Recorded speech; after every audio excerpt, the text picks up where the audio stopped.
দেখার মতো কিছু নেই। সাইডে যে রাজবাড়িগুলো ছিল না, ওগুলো ভালো ছিল, বড় ছিল, ওগুলো সব ভেঙে ফেলেছে। আপনার এই সিংহ ছিল দুইটা গেটের সামনে, এখন আমরা ওদের সময় দেখে গেছি না, সিংহটা ভেঙে গেছে দেখছেন? আমি দেখছি। না, ওটা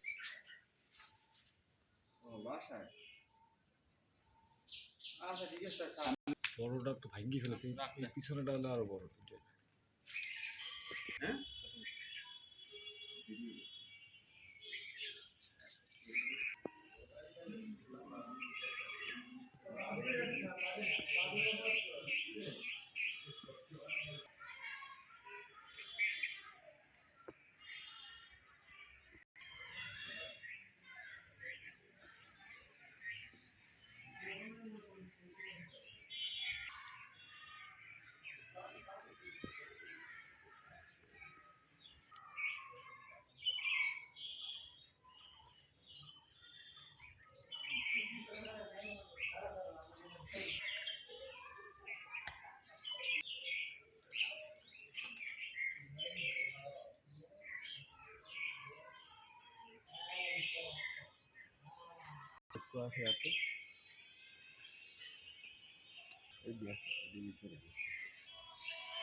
আমার নাম মোহাম্মদ রেনু মিয়া।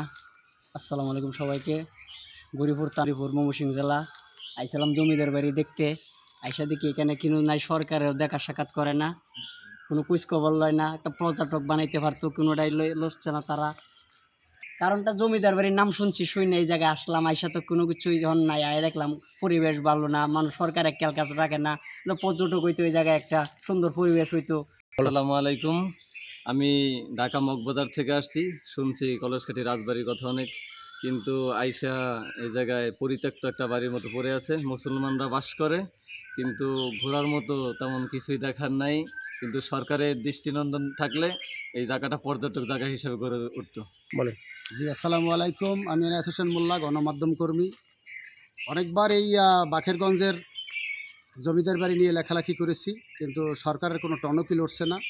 আসলে এই জমিদার বাড়িকে যদি একটা পর্যটন কেন্দ্র বানানো হতো, তো বিভিন্ন দেশান্তর থেকে বিভিন্ন লোকজন আসতো এবং খুব ভালো লাগতো আর কি। আমি অনেক দূর থেকে আসছি এই বাকেরগঞ্জ জমিদার বাড়ি দেখতে। আমি একজন পর্যটক। দেখে মনে হচ্ছে দীর্ঘদিন ধরে এটা পরিত্যক্ত অবস্থায় রয়েছে। যদি সরকার এটার দিকে নজর দিত তাহলে অনেক পর্যটক এখানে আসতো। বাকেরগঞ্জ উপজেলার কলসকাঠি জমিদার বাড়ি, অযত্ন এবং অবহেলায় জর্জরিত এই জমিদার বাড়িটি। স্বাধীনতা যুদ্ধের আগেই এখানকার জমিদাররা এই এলাকা ছেড়ে চলে গেছে। এরপর দখলে নিয়েছে এই এলাকার মুসলিম সম্প্রদায়। তারা দাবি করছে তারা এখানকার গাছগাছালি থেকে শুরু করে সকল কিছুই তারা রক্ষণাবেক্ষণ করে এবং তারাই এটা ভোগ করছে। যদিও এই জমি নিয়ে মামলা চলেছে বলে একটি সূত্র দাবি করেছে, কিন্তু পর্যটকদের কথা হলো কলসকাঠি জমিদার বাড়ি একটি ঐতিহ্যবাহী, কিন্তু সরকার এই দিকে কোনো নজর দিচ্ছে না।